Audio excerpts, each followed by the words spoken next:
Habilita a grabar acá. Ah, ya está. Gracias.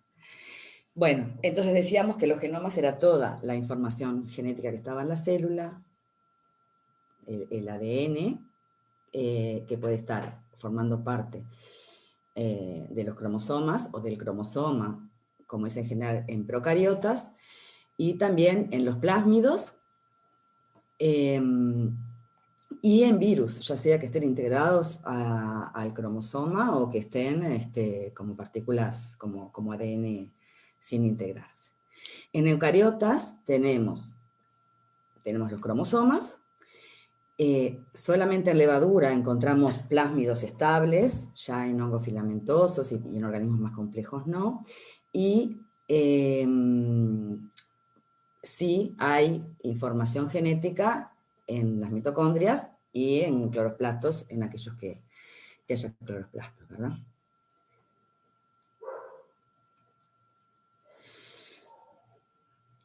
Vimos un poco cómo se organizaban los genomas, mirándolos globalmente, toda esa información. Vimos que los virus tenían genomas muy pequeños, los virus que infectan procariotas son virus siempre ADN, luego hay virus ARN, esos no los mencionamos en este curso, que infectan otro tipo de organismos. Bueno, y estos tienen virus muy pequeños, luego los procariotas tienen más información, porque acá ya está toda la célula que tiene que hacer todas las funciones. Recordemos que los virus, para multiplicarse, necesitan de la maquinaria celular. Los eucariotas, que ya también son otro escalón más, y bueno, y después plantas y animales aún más. A medida que vamos subiendo en la información, en esta parte vemos redundancia en la información, o sea, familias génicas, o sea, varios genes que codifican para proteínas con la misma función, con pequeñas variaciones, zonas repetidas, zonas que codifican y no codifican, por ejemplo, en un gen, en una eucariota, ¿sí? Acá están marcadas las zonas codificantes para una proteína, que son los exones, y esas zonas están interrumpidas por los intrones, que son que no codifican. Y eso no se ve. En procariotas lo que se ve es que no existen intrones, la secuencia codificante está de corrido.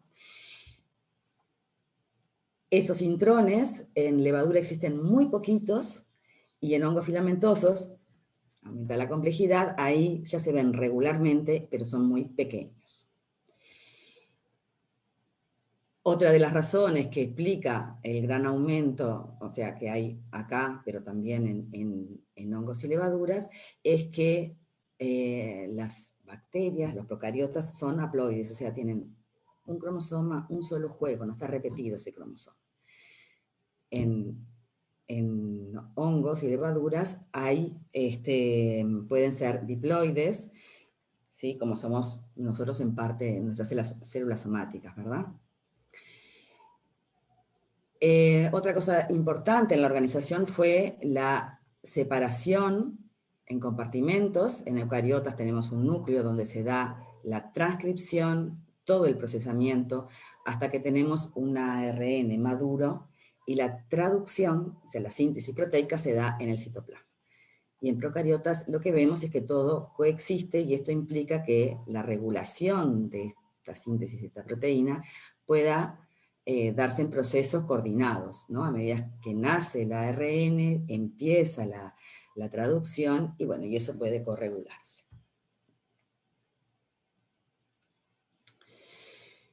Y esto era un resumen que habíamos de lo que estoy diciendo, a ver qué otras cosas. Bueno, en procariotas en general el cromosoma es único y es circular, pero existen, como siempre, excepciones, mientras que en eucariotas son lineales y son varios.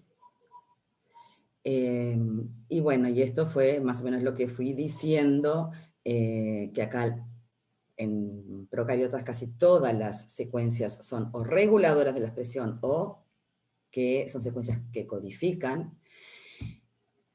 Y acá hay muchas secuencias redundantes, secuencias silenciosas, secuencias que se saben para qué son y otras que no se saben, es bastante más complejo. Ausencia de intrones, mientras que acá hay. Y algunos genes en procariotas se organizan en operones.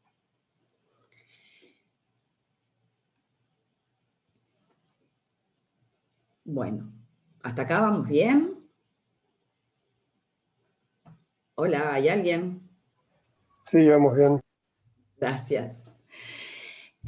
Dijimos que el flujo de la información, o sea, que esa información se mantiene gracias a la replicación del ADN y al hecho de que el propio ADN guía la duplicación, o sea, esa replicación, que puede transcribirse, o sea, copiarse para dar los ARNs, que son los que van a unirse con los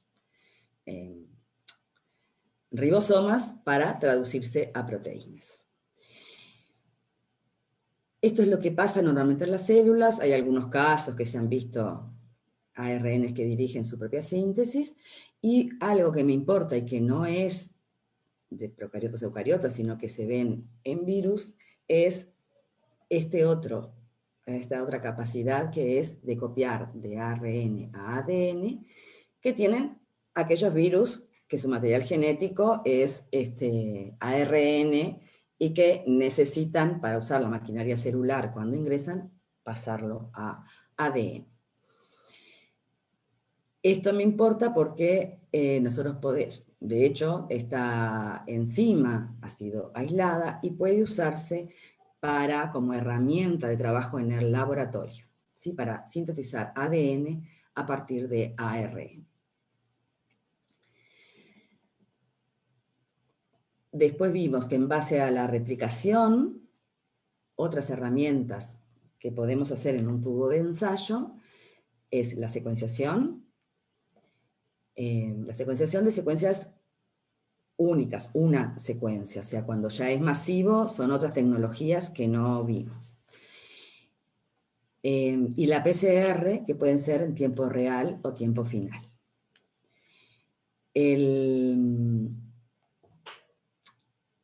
La diferencia, bueno, en la secuencia se pone un solo primer, porque se lee una sola hebra, y luego se ponen los componentes principales de la replicación y se controla con la temperatura. En la PCR es lo mismo, pero se usan 2 primers y el fragmento específico que se amplifica está definido por esos primers. O sea, que para amplificar un fragmento específico necesitamos conocer por lo menos la secuencia de esos primers, ¿sí? La diferencia fundamental entre la PCR de tiempo final y de tiempo real, está en la visualización. En el tiempo final termina la reacción, la dejamos todo el tiempo y la podemos ver en un gel, en una electroforesis en gel, ¿sí? En la de tiempo real vamos viendo, se va leyendo en cada uno de los ciclos la cantidad que se va produciendo, y lo que tenemos son estas curvas, bueno, estas curvas, ¿sí? Entonces, en esta parte de aquí, a ver si...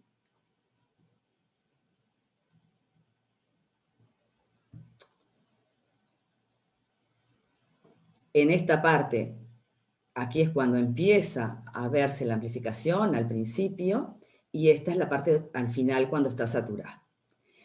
Lo que nosotros vemos en un gel, en una PCR tiempo final, es como si viéramos esta parte. Ahí, bueno, es lo máximo que se pudo amplificar de todo y el sistema está saturado.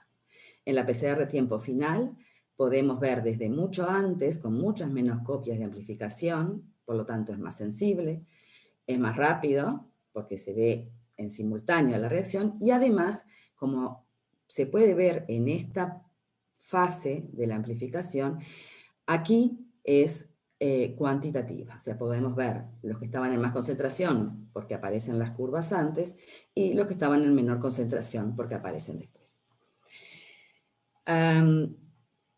Dijimos que ponemos en cualquiera de estas metodologías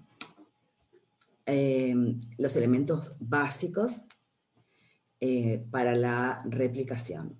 No ponemos ni las helicasas, ni todos los factores que sirven para estabilizar, para abrir el ADN y estabilizar la horquilla. En lugar de eso, se juega con la temperatura. ¿Alguna duda? Por ahora no. Bien.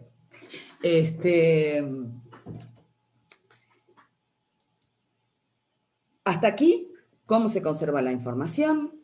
Hablamos además que la célula tiene sistemas de reparación cuando se equivoca, aunque el sistema de reparación también se equivoca. Y eso ya puede introducir algunos cambios. O sea, la información en los organismos varía, y este era el ejemplo de un microorganismo, ¿no? De una Escherichia coli no patógena, ¿sí? Que tiene todas estas propiedades, y luego cuando se secuenció los genomas de otras 2 coli que sí son patógenas, vemos que pierden cierta información y ganan otra información. Sin embargo, hay un corazón, un core, que es lo que hace que ese microorganismo siga siendo Escherichia coli. ¿Cómo se acumulan todos esos cambios? Vimos 3 mecanismos: mutaciones, recombinación y transferencia horizontal. No voy a repasar todas las cosas, sino que los grandes ítems de cada uno. Las mutaciones pueden ser espontáneas o inducidas por agentes. Así que básicamente los agentes lo que hacen es aumentar la tasa de mutación, o sea, la velocidad o la frecuencia con la que se pueden encontrar cambios. Los agentes químicos y los agentes biológicos físicos pueden producir mutaciones puntuales, o sea, en un cambio en una base, y como consecuencia de esas mutaciones puntuales pueden o bien introducir un codón stop, o sea, aquí termina la traducción y deja una proteína truncada. Puede introducir otro aminoácido y cambiarle la función o la afinidad o la velocidad de reacción, en fin, puede darle diferentes propiedades, aumentando o disminuyendo las propiedades de una proteína, o puede, como el código genético es degenerado, introducir el mismo otro codón para el mismo aminoácido y será una mutación silenciosa, no le afecta a la proteína.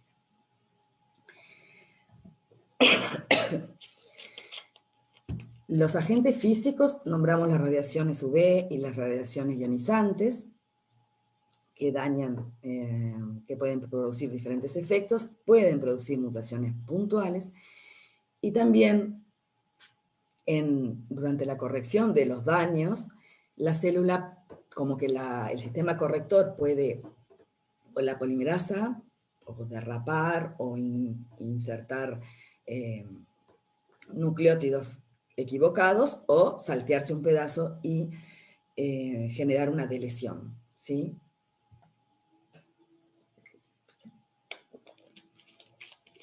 Los agentes biológicos los nombramos en particular porque ellos sí pueden producir grandes cambios dentro de los genomas. ¿Este ejercicio alguien lo hizo? No se ven las cosas atrás. Bueno, en este ejercicio era muy fácil, era simplemente una proteína en un tipo silvestre, la transcripción al mensajero y la traducción. Usando el código, si había este cambio, ver cuál era el efecto. Acá había un cambio, del codón, pero queda dentro de otro codón que codifica para el mismo aminoácido, o sea, una mutación silenciosa, y en esto hay un cambio de aminoácido y en esta la introducción de un codón stop.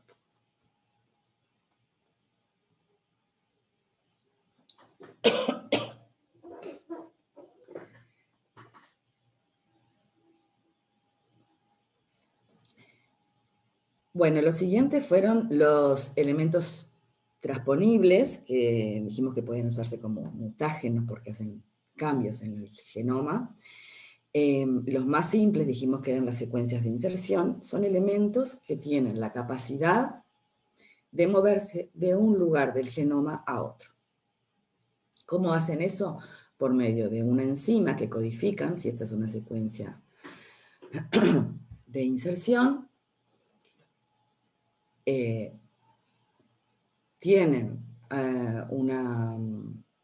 codifican para una transposasa que reconoce una secuencia específica en algún lugar del genoma y puede o escindir lo que está entre sus repetidos y copiarlo, incorporarlo en este otro lugar, donde reconoce el sistema, la secuencia blanco, y ahí introduce toda la secuencia, interrumpiendo en este caso el gen 2. Estos movimientos se pueden dar copiando lo que hay acá, y entonces aumenta el número de copias dentro del genoma, o cortando y transponiéndolo para este lugar y se mantiene el número de copias. Las secuencias de inserción son los elementos transponibles más simples, que es las transposasas y las secuencias repetidas inversas en los costados que las definen. Después vimos elementos más complejos, que son los transposones, que están formados originalmente como por dos secuencias de inserción, una de este lado y otra de este lado. En este lado está acá, perdió el gen de la transposasa, o sea, esta enzima reconoce y mueve toda esta unidad, y pueden tener otros genes en el medio de estas dos secuencias. Y en este caso, en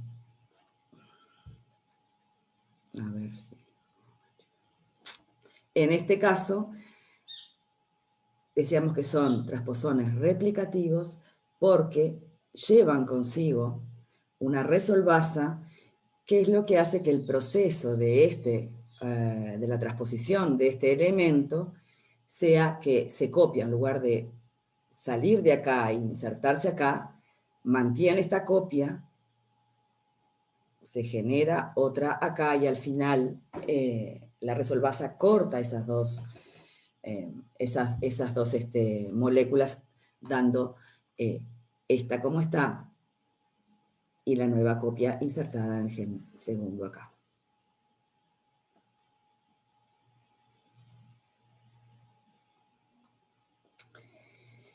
Este proceso que genera mutaciones, pero que a partir de dos moléculas, o esto puede darse entre dos lugares de la misma molécula,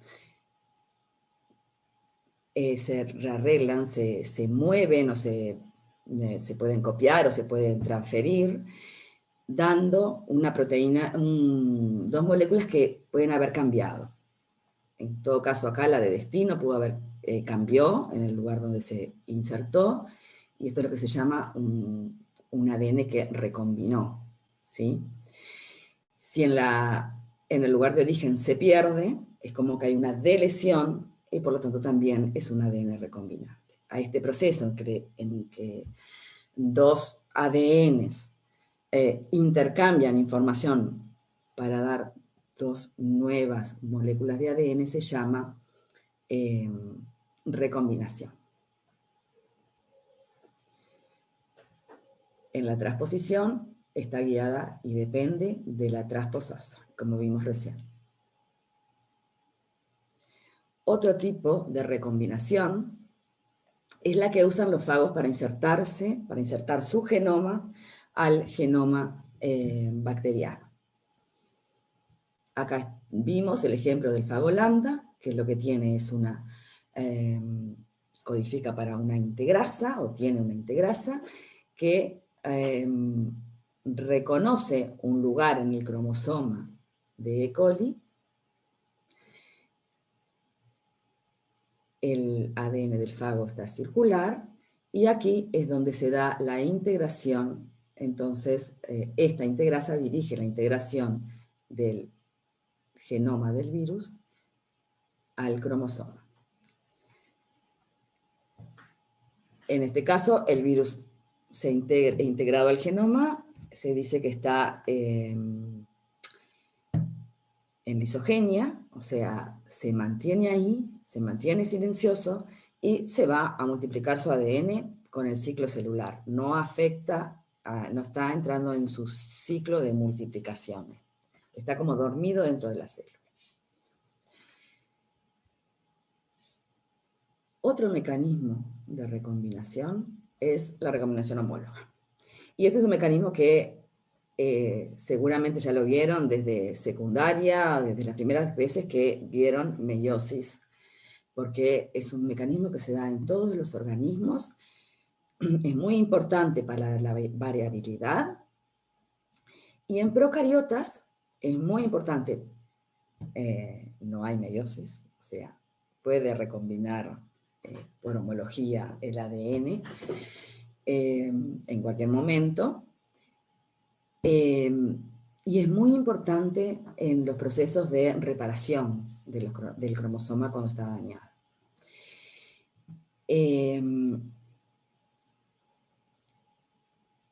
Hay una maquinaria muy importante para la recombinación homóloga, pero en procariotas la principal enzima es la REC-A. Entonces luego vamos a ver que cuando hablemos de biología molecular, si nosotros queremos, si ponemos en una célula un ADN que queremos asegurarnos que no va a recombinar, nos conviene usar una célula que sea REC-A menos, o sea, que esté mutado, que no tenga REC-A, ¿sí? Para evitar la posibilidad que dentro de la célula cambie lo que nosotros estamos poniendo. Si por el contrario lo que nosotros queremos es que lo que estamos poniendo dentro de la célula se inserte a su cromosoma, por recombinación homóloga tendremos que asegurarnos que la cepa sí tiene REC-A funcional.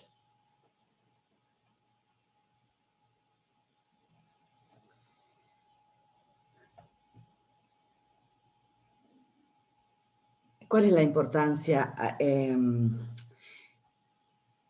de la recombinación homóloga, además del intercambio y de poder generar variabilidad, o sea, reorganizar la información? Es que según cómo se resuelva, puede integrar dos moléculas circulares. Dijimos que en las bacterias, normalmente, el cromosoma es circular, que acá puede estar representado por esta línea, por esta, la roja, y que puede haber plásmidos, también ADN circular, ¿sí? Que puede estar representado por esto. Si encuentran una zona de homología, pueden entrar en recombinación homóloga que, con la invasión de las hebras, el intercambio, y esta cruz puede resolverse en cualquiera de estos dos sentidos. Según cómo se resuelva, o sea, si los cortes son en este sentido o los cortes son acá y acá, nos dará el cromosoma y el plásmido, pero que intercambiaron cierta parte de información. O si no, nos dará la integración del plásmido. De la misma manera que se integró, estas dos partes que tienen homología pueden volverse a encontrar dentro de esta molécula, volver a recombinar e ir como para atrás. El plásmido puede, esta recombinación puede resolverse en la separación de las dos moléculas y la escisión del plásmido, ¿verdad? ¿Ningún problema? Bueno, los mecanismos que vimos como tercer fuente de cambio, y que son responsables de los cambios capaz que más grandes, o sea, de adquisición de nuevo material, ¿no? No cambios dentro de lo que ya existe, sino adquisición de nueva información, es la transferencia horizontal. La transformación es la más sencilla, es ADN libre, que se encuentra en la célula, acá se ve que se rompió una célula, ADN libre, y en determinados estados, o sea, cuando las células están competentes, pueden incorporar ese ADN. Dijimos que ese ADN puede ser lineal y que, menos frecuente en la naturaleza, pero en el laboratorio quizás sea lo más frecuente, ese ADN puede ser circular. La conjugación, que es la transferencia de información desde una célula a otra, hay una unión de las células, una tiene que ser una dadora, que puede ser una F+, cuando la información de transferencia está en un plásmido, en el plásmido F. Cuando ese plásmido se incorporó al cromosoma, por el mecanismo que vimos recién, ahora la información está en el cromosoma. ¿Sí? Tiene toda la información pero unida. Se llama la célula esta, que es la dadora, se llama HFR, de alta frecuencia de recombinación. Y cuando comienza a pasar la información, puede, además de la información del plásmido, puede continuar, porque la tiene unida, pasando información propia del cromosoma. Al final de este proceso, la célula aceptora, en este caso, se transforma en una F+, y en este caso, no, muy raramente se pasa todo como para que esta se convierta en una F+. O sea, normalmente pasa parte y esto deberá incorporarse al cromosoma. Pero en este caso partimos de una célula dadora y una aceptora para tener al final dos células que van a ser ahora dadoras. Y la transducción, que es que pasa ADN de una célula a otra a través de una partícula viral. En cualquiera de los casos, cuando el ADN entra, puede degradarse. Vimos enzimas de restricción, o sea, nucleasas, y las enzimas de restricción son endonucleasas que rompen el ADN extraño. Y en ese caso, si lo degrada, ese ADN se pierde. La célula no está ni transformada, no adquirió la información nueva. La transferencia horizontal es cuando la información se estabiliza, se mantiene de forma estable. Y para eso o está en un plásmido que tiene un sitio de replicación propio y puede mantenerse como plásmido dentro de la célula, o si no tiene esas condiciones, tendrá que integrarse al cromosoma. ¿Sí? Profe, ¿podés Sí, explicar de vuelta la parte de conjugación? sí. La conjugación. En la conjugación yo tengo una célula, que es la dadora, que tiene un plásmido, creo que no lo tengo acá, pero capaz que lo puedo buscar, que tiene un plásmido que tiene información para reconocer y unirse a otras células. ¿Sí? Esos son los plásmidos F, que se llaman. Esa estaba en la clase.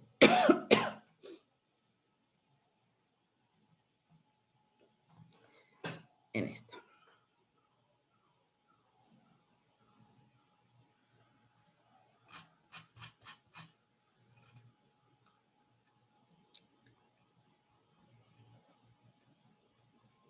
Aquí.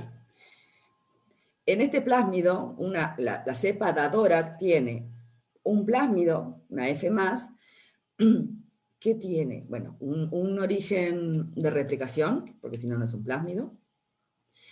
Tiene un origen de transferencia, que es una secuencia que le sirve para pasar el ADN de ahí a la otra célula. Y tiene toda una región que codifica lo que se llama el pilus sexual, que es como un sensor que sensa las células que están en su entorno. Si reconoce que hay a su alrededor células aceptoras, o sea que no tienen esta información y se diferencian en su superficie, entonces comienza a ver como una atracción y una unión de esas células. ¿Sí?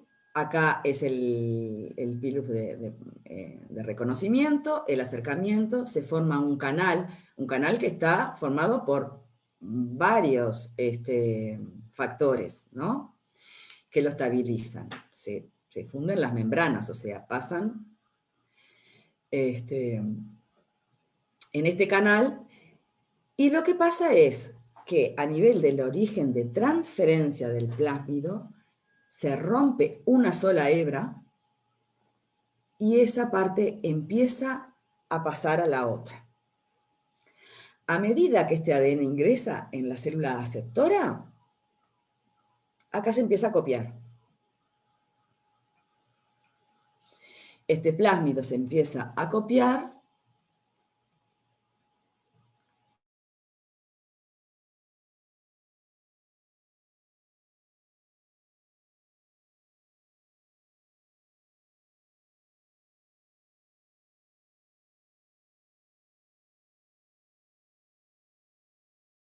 esto sirve de molde para que acá también haya replicación. Y al final del proceso, el plásmido F esté íntegro en esta célula y que en esta otra haya un plásmido también. Ahora, estas dos células, luego se rompe este canal, ¿no? Estas dos células tienen el plásmido F y por lo tanto ahora son dos células dadoras, son F+. ¿Sí? ¿Era eso? Sí, gracias. Cuando eso está en el cromosoma, pasa exactamente lo mismo. ¿Sí? Esto tendrá que... puede estabilizarse como plásmido si logra también tener el origen de replicación del plásmido, pero si no, queda un ADN lineal que tendrá que integrarse a la célula por recombinación, si no, se pierde. ¿Sí? Bien.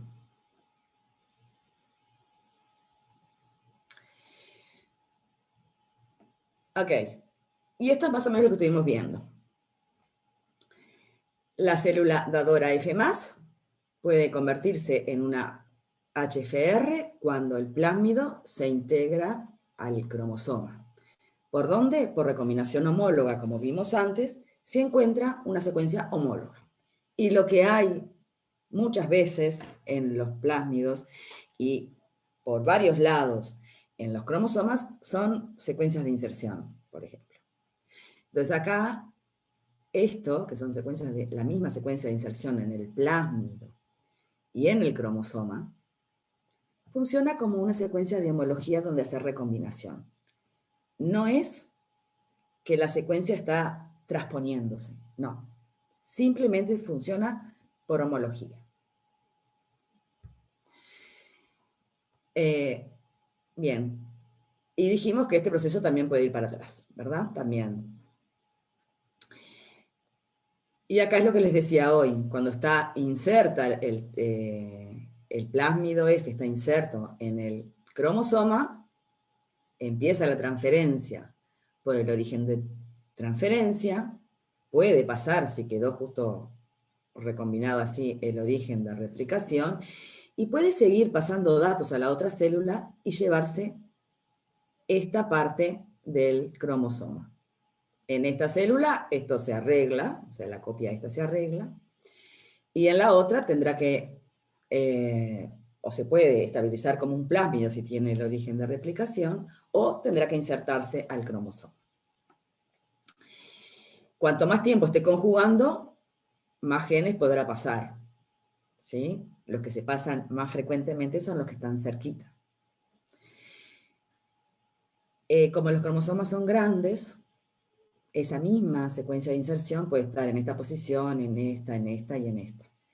Y por lo tanto, si el plásmido se inserta acá o acá o acá, serán diferentes los genes que están cerquita y entonces se podrán pasar con mayor frecuencia los genes esos, dependiendo si se insertó acá, los que pasan más frecuentemente son estos, ¿sí? Y así sucesivamente.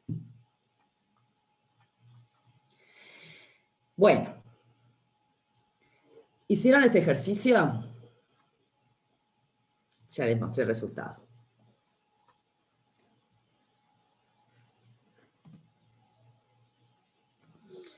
¿Alguien hizo este ejercicio? Yo acá me callo y los espero.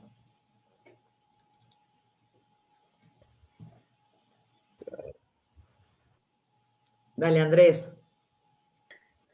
Nada, que es medio que lo que dice, no sé, la célula dadora solamente puede crecer en medios que contengan cisteína y al hacerle el pasaje a la aceptora, básicamente lo que hace es corregir eso, entonces puede crecer en cualquier medio. Ahí está. Puede crecer en cualquier medio. A ver, entonces, lo que me estás vamos a contestar la primera. ¿En qué medios crece esta? ¿Qué necesitas ponerle al medio? Los medios que tienen. Tienen fuente de carbono, nitrógeno, etcétera, etcétera, etcétera. ¿Sí? Y en este caso, ¿qué necesita tener en el medio sí o sí? ¿Qué quiere decir esto? Significa que la célula no puede producir cisteína, por lo que tiene que recibirla del medio. Exacto. ¿Sí? Entonces, la célula dadora necesita tener cisteína en el medio. ¿Necesita prolina? No, No, puede sintetizar, ¿sí? ¿Y la aceptora? No necesita cisteína y sí necesita prolina, ¿verdad?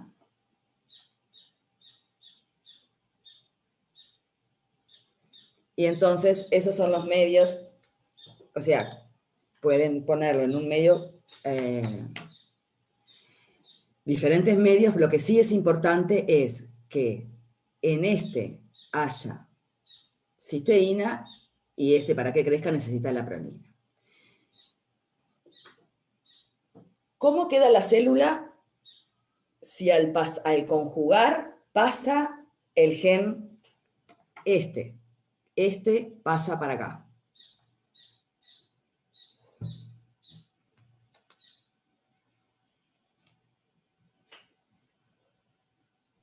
gana la capacidad de producir prolina, por lo tanto con el medio mínimo ya alcanzaría, no precisas ponérsela.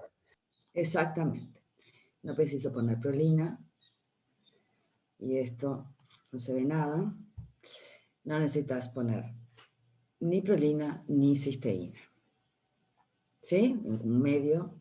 El medio mínimo, yo estoy abreviando acá un medio químicamente que sepa lo que tiene, porque si le pongo peptonas, extracto de carne, etcétera, etcétera, eso va a tener trazas de cisteínas y de prolinas, y entonces no me va a ser un medio selectivo, digamos, ¿sí? Este medio, que no tiene ni la cisteína ni la prolina, me permite crecer estas células, o sea, las células aceptoras que hayan recibido este gen desde acá. ¿Estas pueden crecer? No. En este medio no puede crecer la cepa dadora porque no tiene cisteína. Y La aceptora sola tampoco, porque no tiene prolina. Este medio es un medio selectivo que me permite seleccionar los conjugantes e inhibe el crecimiento tanto de las dadoras como la aceptora. Ustedes imagínense que estos procesos, o sea, yo pongo millones de células junto, aceptora y dadora, en un tubo, y algunas, muy algunas van a conjugar y algunas van a lograr pasar el gen prolina entero.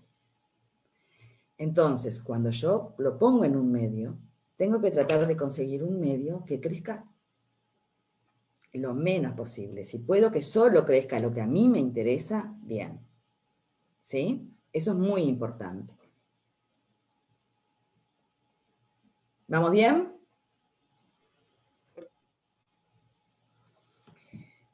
Bueno, sigamos adelante. Si alguno quiere hacerme alguna consulta de los otros ejercicios que hayan quedado en las clases, los vemos más adelante. Me dicen. Respecto a la transducción,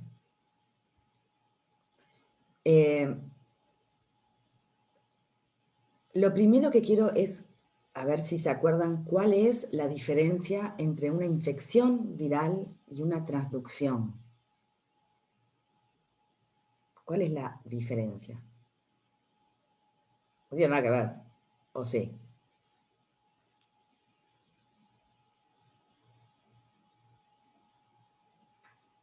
Vale equivocarse. Es más importante empezar un diálogo.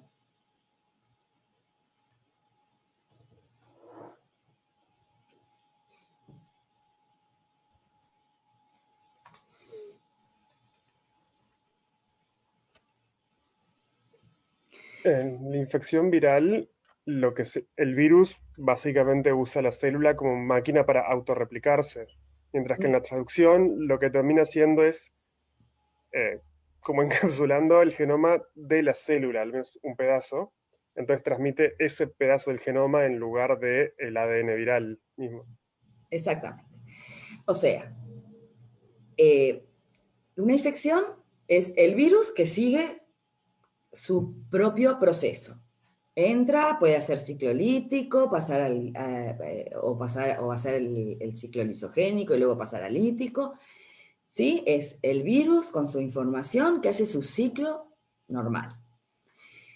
La transducción implica que el virus pasó por su ciclo en una célula y de alguna manera se llevó un pedazo de información bacteriano.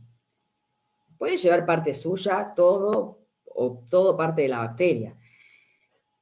Pero la transducción implica que esa partícula viral lleve información bacteriana, que lo tomó de una célula donde hizo un ciclo de vida y luego va y lo lleva a otra.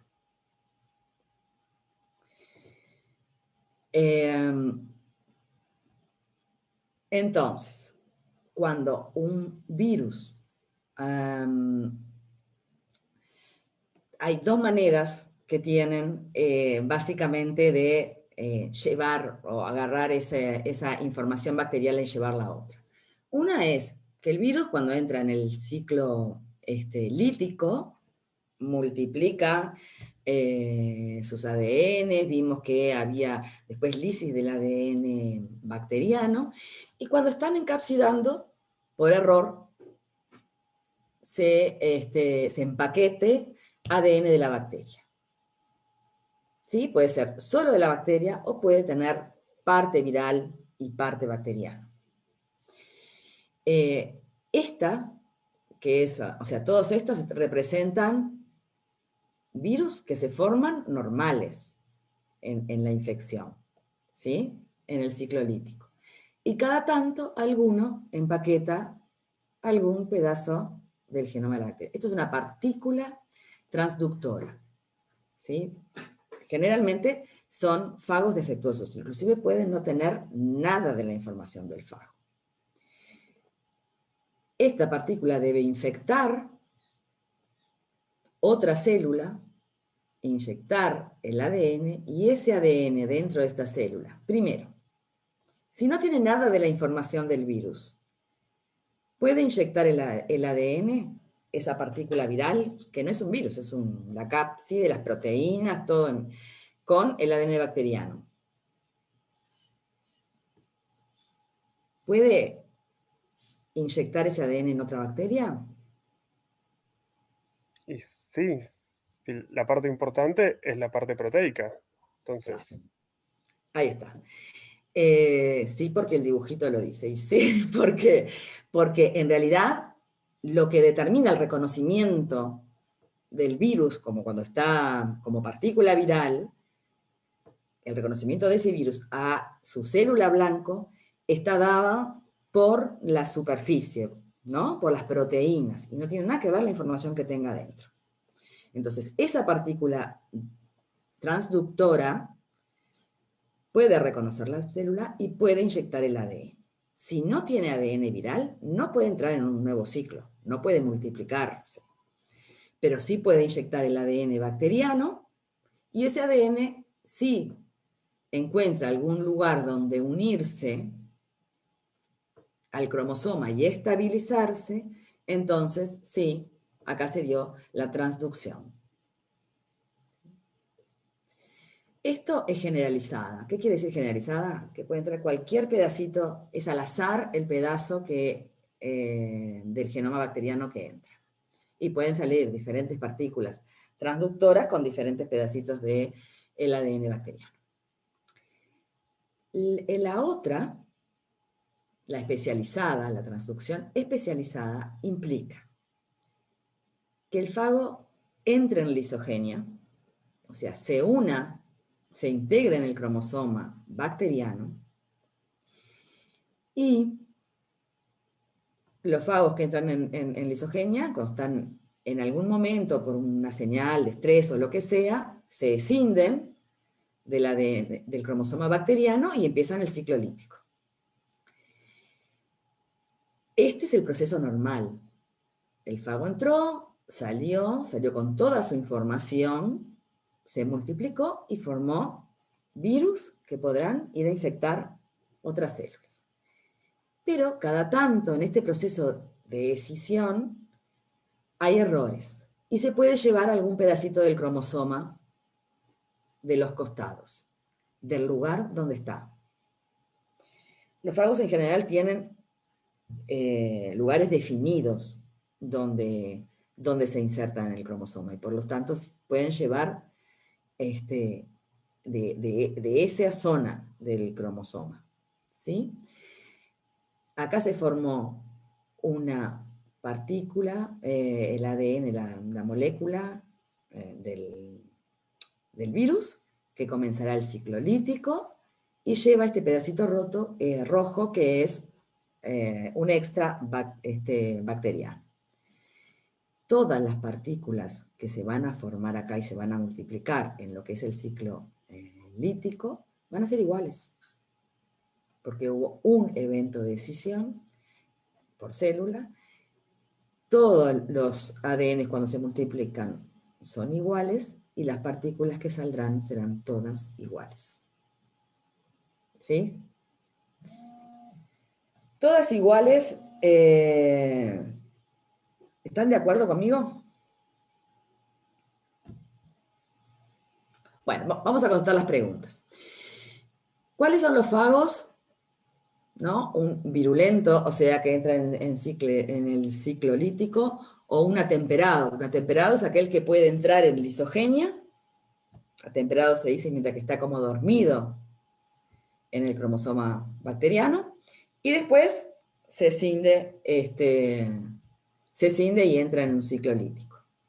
¿Cuál de estos dos pueden hacer la transducción generalizada?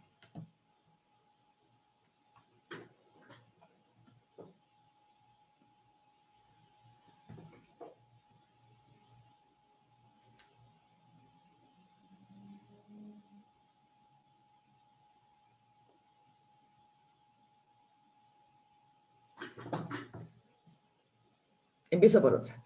¿Cuál de estos dos los virulentos, o sea, los que solo hacen ciclo lítico, o los que pueden estar atemperados, pasan por ciclo lisogénico y luego lítico, pueden hacer una transducción especializada.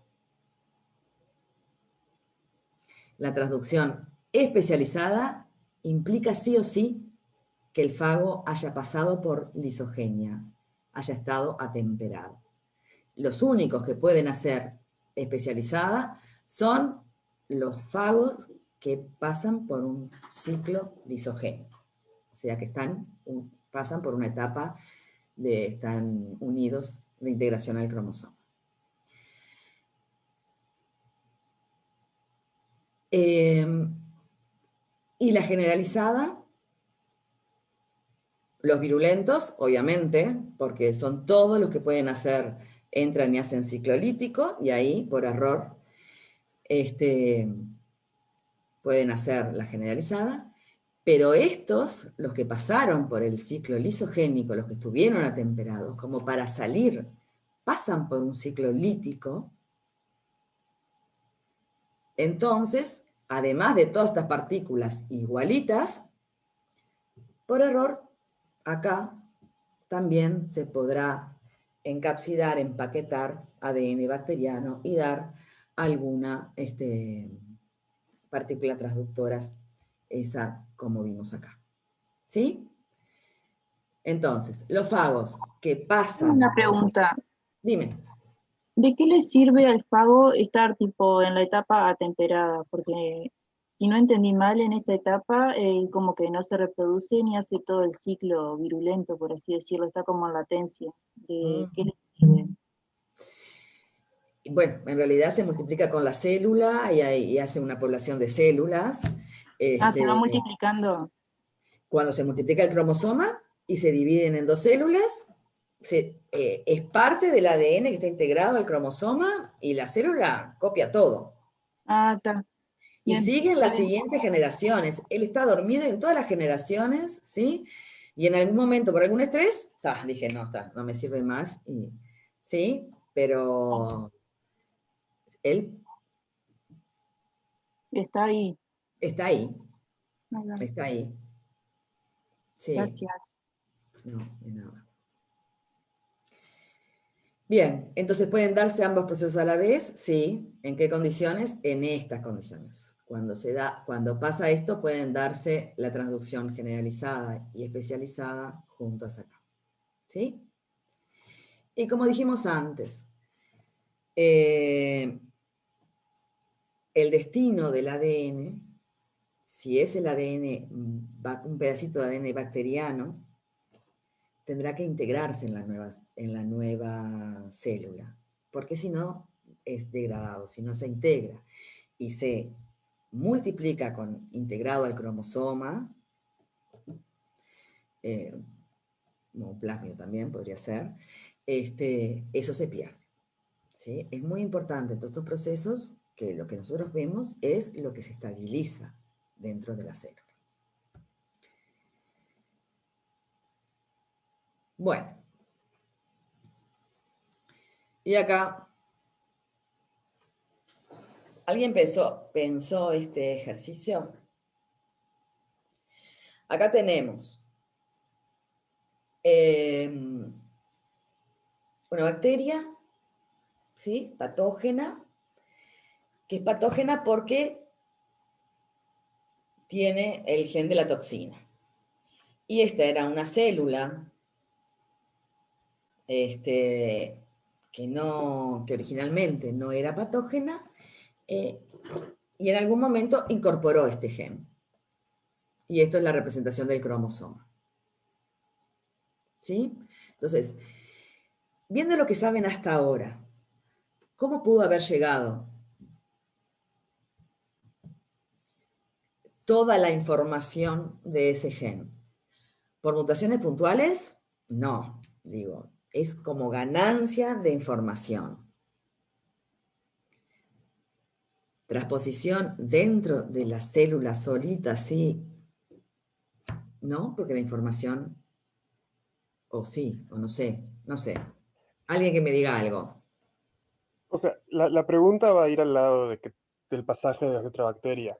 Pero no es posible que tengas un pseudogen que por alguna razón no funcione y que mute por alguna mutación puntual o porque se le transponga algún promotor o algo enfrente y de repente se active.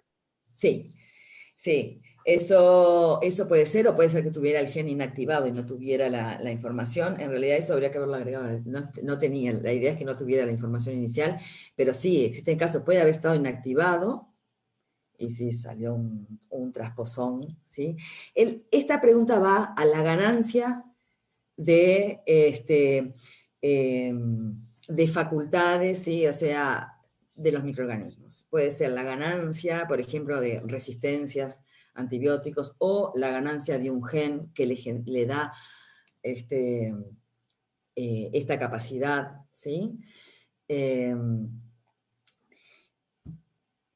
Y entonces como que gana información que son, bueno, no sé, 1000, 2000, 3000 pares de bases, dependiendo de lo que sea, ¿sí?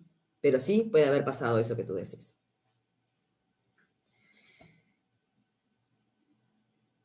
La idea acá es que esto puede ingresar a la célula, puede haber ingresado. Este pedacito puede haber ingresado por que estuviera en un plásmido, por una transformación, puede entrar también a través, venir de una bacteria a otra a través de un fago, o por conjugación, ¿verdad? Una célula que le pasa. También dentro de la célula, esa información, o cuando esa información se puede haber recibido acá en un plásmido de conjugativo o en el ambiente, puede estar inmersa en un trasposón y por lo tanto transponerse luego al cromosoma. Y esta nueva célula puede ser el proceso inverso, o sea, puede transferirlo a un plásmido, si es un plásmido replicativo, puede pasarlo a otra célula y así multiplicarse, o sea, son muchos los eventos y mecanismos por lo que las células pueden adquirir y a la vez que adquieren pueden transferir información.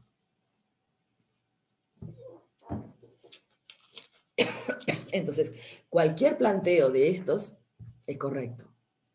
O sea, puede haber venido por transducción. En el ambiente, por transformaciones, es raro. Conjugación, sí, es digo, se ha visto, se da.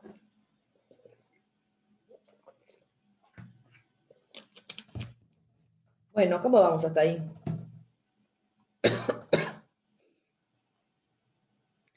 Uy, ya se nos fue el tiempo, ¿eh? Bueno, acá, resumiendo un poco, hasta lo que vimos hasta ahora, todo esto que conocemos dentro de la célula, todo eso se puede tomar como herramientas. Y lo que vemos también es que aislando las enzimas o copiando los métodos podemos hacer generar herramientas para trabajar in vitro. Esto era un repaso para hacerlo de enzimas de restricción y la visualización del ADN por electroforesis, que si no hay dudas, les dejo después el resultado. Y lo que me importa es los vectores. Cuando nosotros manipulamos ADN y queremos modificar un microorganismo, ponemos ese ADN dentro de vectores que nos ayudan a vehiculizar el ADN dentro de la célula. Y puede ser plásmidos, fagos o cósmidos o cromosomas. Y que estos los elegimos según el tamaño del inserto. Lo más práctico, lo más cotidiano. Lo que da menos problema es trabajar con plásmidos, pero depende de lo que nosotros necesitemos. Así se puede, en estos vectores se puede clonar, o sea, hacer una molécula híbrida de ese plásmido con el fragmento de ADN que nosotros queremos, una molécula de ADN recombinante. ¿Para qué nos sirve ese plásmido? Para mantener ese ADN, copiar muchas veces haciendo un cultivo celular, ¿sí? Esos son los plásmidos de clonado. Esos plásmidos de clonado tienen que tener ciertas características, ¿sí? O sea, para hacer plásmido necesitamos un sitio de recombinación, enzimas de restricción y genes de selección para saber cuáles son las células transformadas. Y acá, luego nosotros vimos que si queremos expresar la información que estamos poniendo en un plásmido, no alcanza el plásmido de clonado. Necesitamos que el plásmido tenga otros elementos, además del origen de replicación, la parte seleccionable. Tiene que tener el promotor, que sea reconocido por la bacteria donde lo vamos a poner, para que inicie la transcripción. Los sitios de un ribosoma, también del mismo hospedero. Acá, donde están las enzimas de restricción, se pondrá la secuencia codificante de lo que nos interesa, ¿sí? Y tendrá que tener terminadores. O sea, además de ser un plásmido de clonado, el vector de expresión necesita toda la información para expresarla y regularla dentro de la célula. ¿Sí?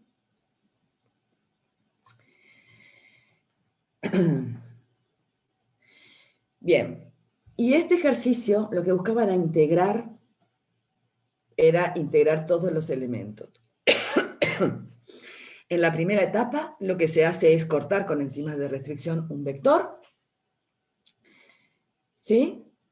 Para eso se necesita el ADN del vector, la enzima y el buffer, dejarlo a tiempo y temperatura adecuada para que funcione, y luego se puede verificar en una electroforesis en gel. Por otro lado, cortaban el ADN que querían en las mismas condiciones, ¿sí? Como acá les daba muchas banditas, pueden separar en un gel una electroforesis, cortar esta banda y tener solamente el ADN que les interesa. Entonces tengo dos tubitos, uno con el plásmido, otro con el inserto, lo junto en un tubo y uso la ligasa, que es una enzima justamente que liga los ADNs, siempre con buffer y tiempo y temperaturas adecuados, y la ligasa lo que hace es pegar las moléculas. Se puede pegar de nuevo este vector sobre sí mismo o incorporar el ADN de interés. En esa mezcla con ese tubito voy a transformar unas células que tendrán que ser adecuadas. En este caso, para que sean adecuadas, esas células tienen que ser sensibles a la ampicilina y a la tetraciclina porque son los marcadores genéticos que tiene el vector. ¿Sí? Aunque acá está interrumpido. Se transforma y cuando se transforma habrá células, la mayoría no van a estar transformadas, algunas incorporarán esto, otras estos y otras cualquier ADN que se estabilizará o no. ¿Cómo hago para seleccionar esto? Bien, acá simplemente uso el marcador ampicilina, que quedó funcional, ¿sí? Pongo un medio con ampicilina y van a crecer solo las que se transformaron, con el que yo quiero o con el plásmido solo. Y bueno, y luego en clase hablamos de el replica plating para identificar, diferenciar dentro de estas células cuáles son las que a mí me interesan. Y eso lo tienen resuelto acá. Yo ahora en un rato lo subimos para que lo puedan ver.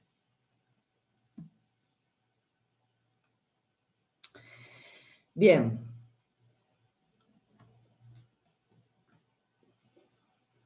Nos quedan 10 minutitos. Al final de la clase pasada vimos algunas aplicaciones que más allá de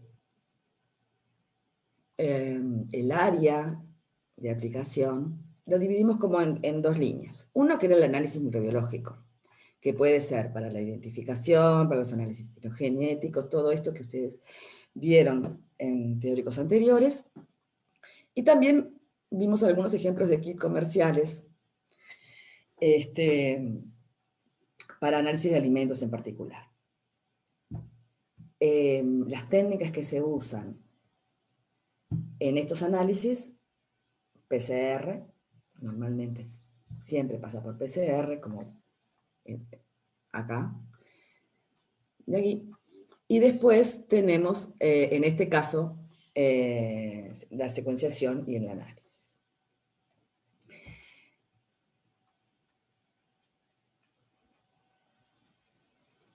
Y les había quedado este ejercicio, que no sé si alguien me lo quiere contestar.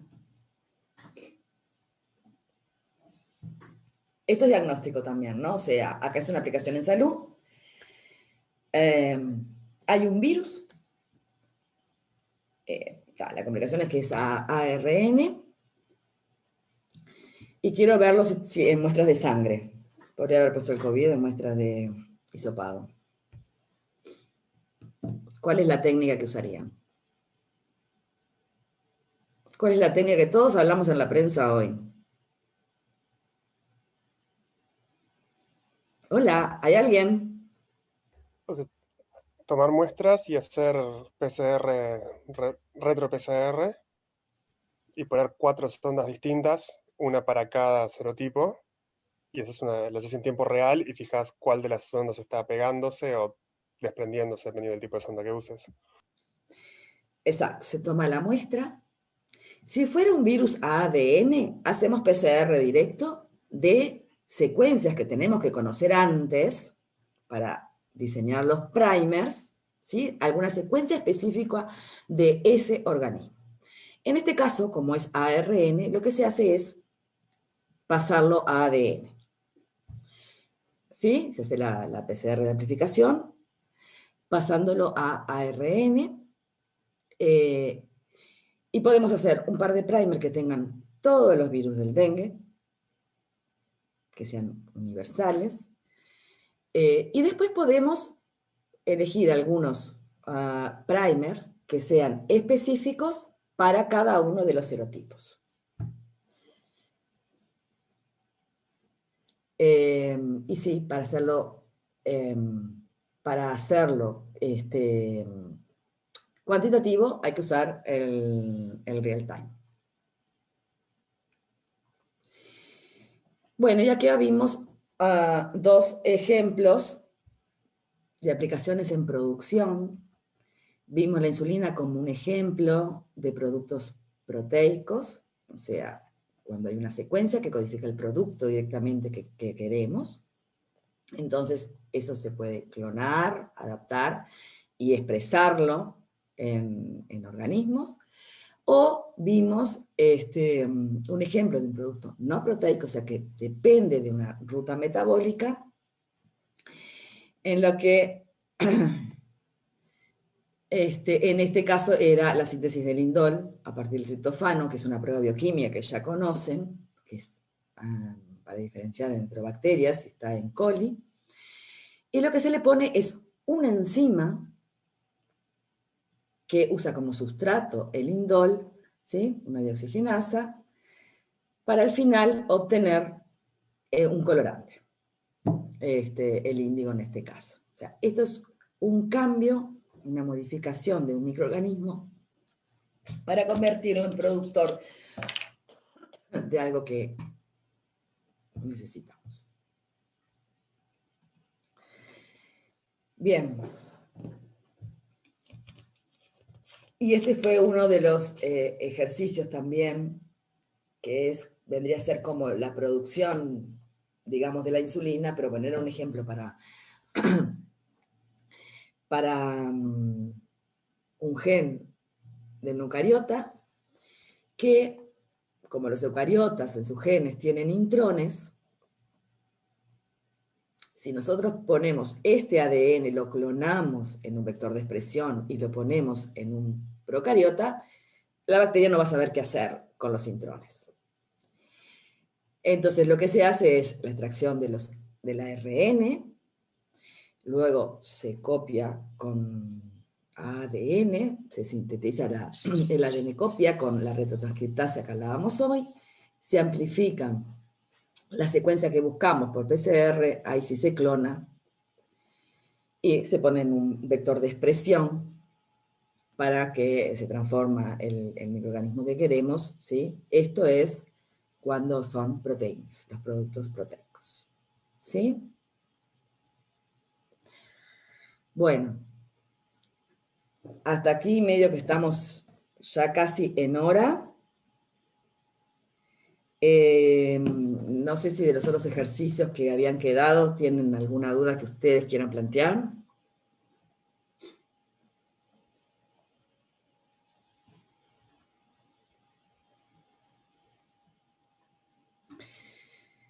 Bueno, siempre está el foro, pueden mandar preguntas,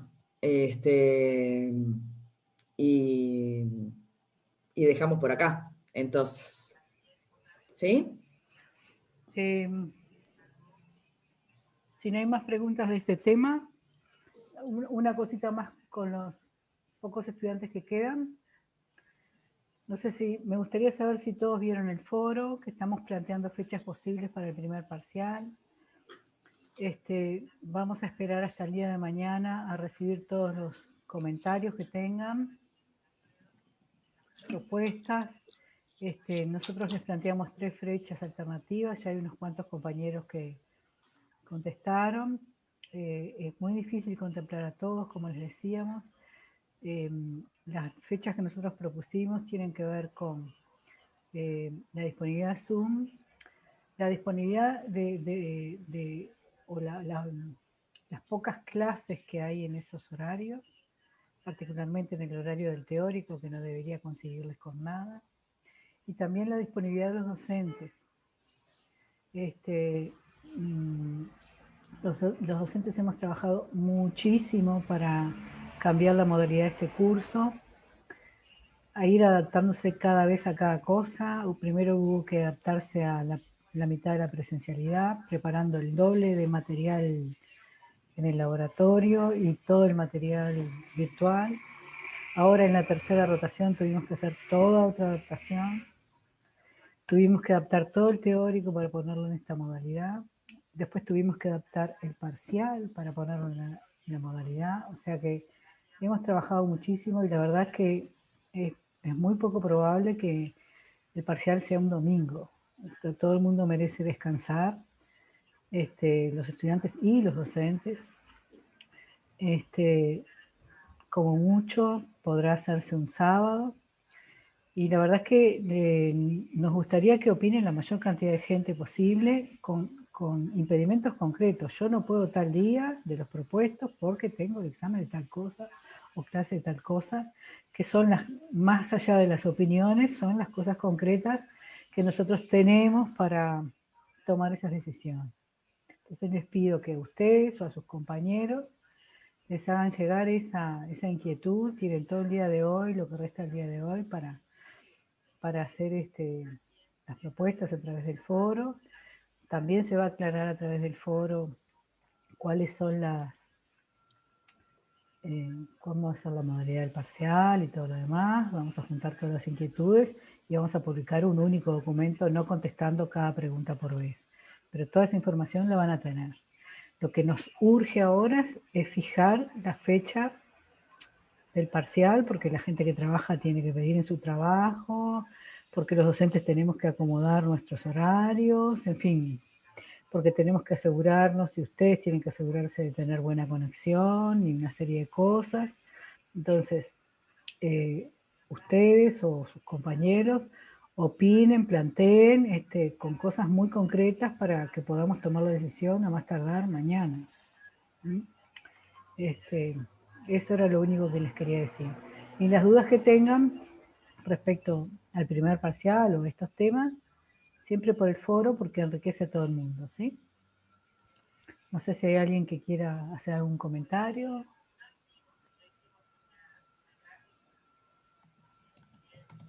Yo tengo una pregunta sobre cómo va a Dale. ser bien el formato. Sí, lo vamos a escribir, pero te adelanto, va a ser igual que el otro. Múltiple opción y verdadero o falso y respuesta breve.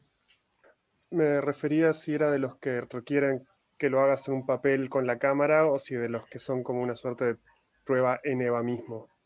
Van a ser en EVA. Perfecto. ¿Tá? Van a ser en EVA.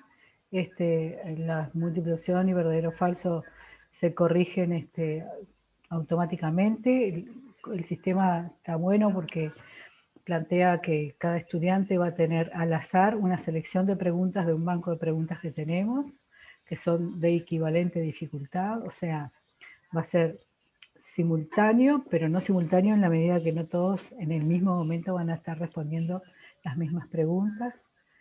En la modalidad que ya se ha aprobado que es válida, que es que, bueno, tenés determinado tiempo para contestar ese set de preguntas y luego tenés una siguiente página de preguntas si tenés cierto tiempo y no puedes volver atrás. Y después las de respuesta breve van a tener que escribir cosas mínimas y pensamos, todavía estamos viendo un poco cómo es la mejor manera de que nosotros recibamos el material, pero de ser posible no va a ser en papel escrito, pues son 150, sino que va a ser escribir en la propia plataforma y enviar el archivo como respuesta. La otra cosa que tenemos que pensar y evaluar es que te los vamos a escribir todo, pero bueno, la identidad, o sea, si son 150, nosotros tenemos que poder determinar que el que está dando el parcial es efectivamente esta persona, controlar los IP y una serie de cosas.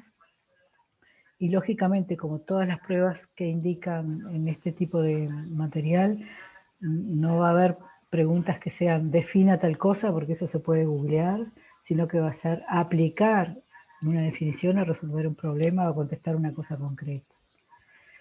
Más o menos eso es lo que vamos a escribir, y es escribir para que todos lo sepan, pero más o menos ese va a ser el formato. No sé si tienen alguna duda más.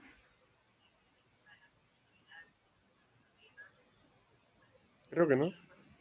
Está bárbaro. Cualquier duda también, o sea, vamos a tratar de primero fijar la fecha, que es la prioridad, para que todo el mundo se pueda organizar. Luego vamos a escribir la modalidad, para que les quede claro a todos que tienen que saber. Hay una serie de documentos que tendrían que decir que los conocen, por ejemplo, cuál es la penalización o cómo se ha expresado la universidad respecto a cómo se castigaría un evento de fraude, copia o qué sé yo. Hay una serie de cosas que yo no sé si lo han hecho en otros cursos, pero justamente ahora estoy asistiendo a un taller de Facultad de Ciencias para evaluaciones virtuales y tenemos algunas pautas que se están asimilando por todos los que tenemos que hacer evaluaciones virtuales masivas, como en este caso, para garantizar que todo, damos por descontado que un estudiante universitario tiene sus códigos de ética bien arraigados, pero bueno, para garantizar que todos estén en las mismas condiciones. Todo eso lo vamos a escribir después que fijemos la fecha, que es la prioridad, y si después surgieran dudas, las preguntan por el foro, que no hay ningún problema. ¿Ah? ¿Alguna duda más?